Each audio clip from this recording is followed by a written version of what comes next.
Hi மக்களே வணக்கம். இன்னைக்கு சின்ன மருமகள் சீரியல்ல பார்த்தீங்கன்னா, நம்ம தமிழ்ச்செல்விக்காக சேது வந்து நெறைய பட்டு புடவ, பரிசு பொருள் எல்லாம் வாங்கிட்டு வருவாருங்க. நகை நட்டுலாம் வாங்கிட்டு வருவாரு. ஆனா, நம்ம தமிழ்ச்செல்வி முகத்துல கொஞ்சம் கூட சந்தோஷமே இல்லங்க. ஏனோ தானோன்னு சொல்லிட்டு அத வாங்கி பிரிச்சு கூட பார்க்க மாட்டாங்க. ரொம்ப ஃபோர்ஸ் பண்ணுவாரு சேது. "என்ன தமிழ்ச்செல்வி உனக்காக தானே எல்லாம் வாங்கிட்டு வந்திருக்கேன். நம்மளுக்கு 2வது வருஷம் கல்யாண நாள் வேற வரப்போகுது. எல்லாம் சிறப்பா கொண்டாடிட்டு இருக்காங்க. நீ ஏன் மூஞ்சி இப்படி தூக்கி வச்சுட்டுன்னு?" கேட்குறாரு. இவங்க எதாவது பேசாம ப்ளீஸ் ரொம்ப ரொம்ப கம்பல் பண்றதுக்காக அந்த பரிசு பொருள் பிரிச்சு பார்க்குறாங்க. பட்டு புடவ தான் குடுத்துருப்பாரு. அதுவும் நல்லா பார்க்க அழகா இருக்கும். தமிழ்ச்செல்வி என்னதான் மனசுல நினைச்சிட்டு இருக்காங்க தெரியல. அவங்க என்ன முடிவு எடுக்க போறாங்க தெரியல. கோர்ட் தீர்ப்புக்காக தான் பார்த்துட்டு இருக்காங்க. அந்த தீர்ப்பு வந்தோடனே சேது கூட வாழ்வாங்களா? இல்ல பிரிஞ்சு போயிடுவாங்களான்னு தெரியல. அப்பத்தா ராஜாங்கம் ரொம்ப சந்தோஷமா இருக்காங்க. இந்த கல்யாணம் நல்லா சீர் சிறப்பா நடத்தி வைக்கணும். நம்ம நம்மளுக்கு பார்க்க போற பேரனோ, பேத்தியோ அத நம்ம இந்த பூமிக்கு வரவேற்கணும்னு சொல்லிட்டு ரொம்ப சந்தோஷப்பட்டுட்டு இருக்காங்க. இவங்களோட ஆசையெல்லாம் வந்து நிறைவேறுமா என்னன்னு தெரியல.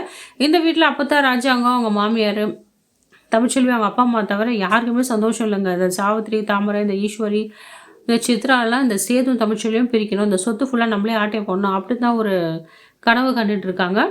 ஒரு பக்கம் போஸ் அழுதுட்டு இருக்காரு. "அம்மா என்னால முடியலம்மா. கை கால்லாம் வலிக்குதா. அந்த செங்கசூர்ல போய் என்னால வேலை பார்க்க முடியலம்மா. நான் ராஜா மாரி வளர்ந்துட்டேன். தண்ட சோறு ஊசியிலே சாப்பிட்டு உடம்ப வளர்த்துட்டேம்மா. என்னால எந்த வேலை செய்ய முடியாதம்மான்னு" சொல்றாரு. ஈஸ்வரி என்ன பண்றாரு? ஈஸ்வரியும் புள்ளைக்கு நல்ல புத்தி சொல்லாம, "என்னப்பா பண்றது? நானும் உன்ன மாரி தான். ஆரம்பத்துலேருந்து ஓசிலே உட்காந்து உட்காந்து சாப்பிட்டு உடம்பையும் பெருக்கிட்டேன். நானும் ஓசிலே இப்படி தான்ப்பா சாப்பிட்டு சாப்பிட்டு நம்ம வளர்ந்துட்டோம். நம்மளுக்கு யார் என்ன சொன்னாலும் இந்த காதில் வாங்கி இந்த காதில் விட்டுருவோம். நீ அதெல்லாம் கவலைப்படாதப்பா. நம்ம நல்லது அனுபவிக்கணும். கொஞ்சம் கஷ்டப்படணும்ப்பா. எப்படியும் உங்கள் மாமனார் வந்து சீக்கிரம் மண்டைய போட்டுருவாரு.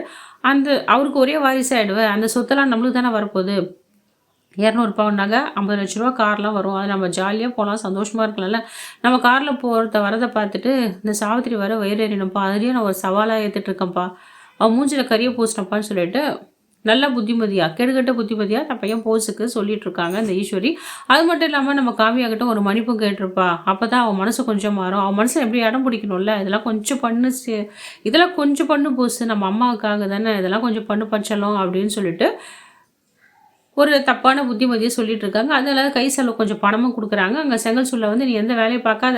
பணத்த யார்கிட்டனா குடுத்து உன் கைக்குள்ள 2 பேர வச்சுக்கோ. அவங்கள வேலை வாங்கி வைத்து நீ நல்லா ஜாலியா இருப்பா" அப்படின்னு சொல்றாங்க. சேது என்ன பண்றதுன்னு சொல்லிட்டு காவியா கிட்ட ஒரு சாரியும் கேட்டுர்றாரு. காவியாவும் ஒழுங்கு மரியாதையா நான் சொல்றத கேளு. செங்கல் சூளைல போய் வேலைக்கு போ அப்படின்னு சொல்லிட்டு மிரட்டுறாங்க. நம்ம போஸும் என்ன பண்றாரு, சரின்னு தலையாட்டிட்டு செங்கல் சூளைக்கு போயிடுறாரு. இங்க சாவித்திரி வந்து பயங்கரமா பிளான் பண்ணிட்டு இருக்காங்க. தேவையில்லாம என் அண்ணங்காரன் வந்து சொத்தெல்லாம் எல்லாரும் ஊர் மக்களுக்கெல்லாம் வாரி வாரி வழங்குறான். இது யார் சம்பாரிச்சது? எங்க அப்பா சம்பாரிச்சது தானே. நம்மளுக்கு எதனா ஒரு வழி பண்ணுவான்னு பார்த்தா, அத பண்ண முடியல. தேவையில்லாத பண்ணிட்டு இருக்கானே, இதுக்கு என்ன பண்றதுன்னு சொல்லிட்டு ஒரு ஐடியா பண்ணிட்டு இருக்காங்க. தன் பொண்ணுகிட்ட சொல்றாங்க.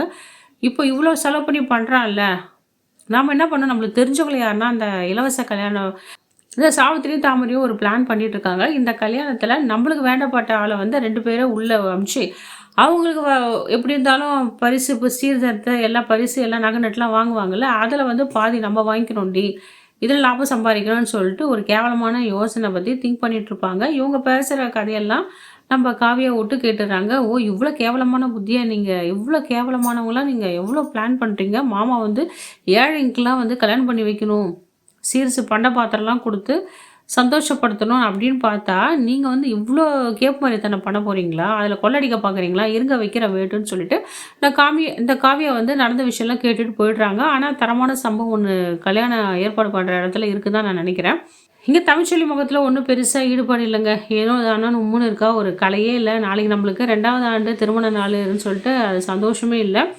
அந்த வால் போஸ்ட்டு ஒட்டியிருப்பாங்க. அதில பார்த்தீங்கன்னா, ஒரு பிழை இருக்கும். 2ஆம் நாள் கல்யாணம். 2வது திருமணம்னு போட்டிருக்கும். 2வது திருமணம் கிடையாது. 2ஆம் ஆண்டு.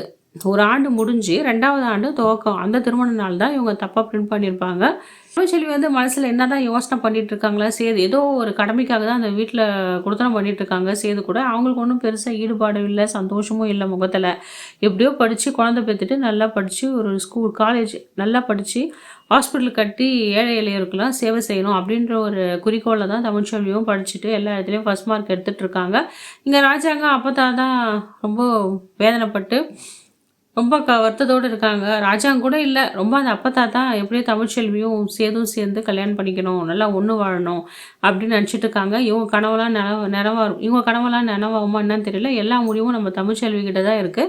அவங்க வந்து இந்த கோர்ட் தீர்ப்புக்காக பார்த்துட்டு இருக்காங்க. கோர்ட் தீர்ப்பு என்ன பக்கம் வரும்னு தெரியல. பாசிட்டிவா வரும், நெகட்டிவா வரும்னு தெரியல. எதுவா இருந்தாலும் ஏத்துக்கின எதுவா இருந்தாலும் ஏத்துக்கிட்டு சரி நடந்ததெல்லாம் மறப்போம், மன்னிப்போம்னு சொல்லிட்டு சேது கூட வாழ்வாங்களா? இல்ல இந்த வாழ்க்கையே எனக்கு வேணாம். நான் படிச்சு டாக்டர் ஆகி சேவை செய்ய போறேன்னு போயிட போறாங்களா என்னன்னு தெரியல.